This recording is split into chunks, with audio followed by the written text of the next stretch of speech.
शेतकरी संघटनेची साथ घेत गडचांदूर शहर विकास आघाडीच्या भाजप बंडखोर उमेदवाराने पटकावले चंद्रपूर जिल्ह्यातील गडचांदूर शहरातील नगराध्यक्षपद भाजप आमदार देवराळ भोंगळे यांना धक्का।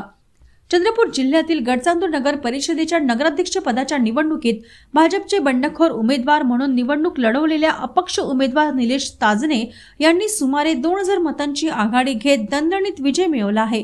या विजयानंतर प्रतिक्रिया देताना ताजने यांनी हा विजय गडचांदूरच्या स्वाभिमानाचा असल्याचे ठामपणे सांगितले।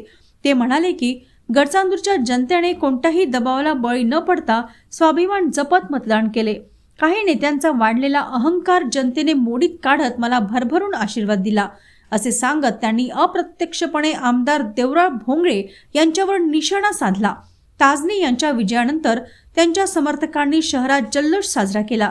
फटाक्यांची आतिषबाजी करत आणि घोषणाबाजी करत समर्थकांनी आनंद व्यक्त केला।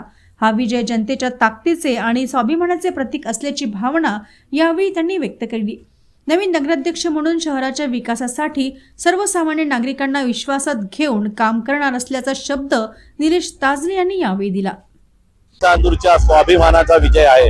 या ज्या राजुरा विधानसभाचा जो अहंकारी नेता आहे त्याने जो अहंकार दाखवला, तर हा अहंकार मोडून काढत गडचांदूरच्या स्वाभिमानी जनतेने सगळ्यांनी आशीर्वाद देत त्यांच्या आशीर्वादाने हा विजय मिळाला आहे।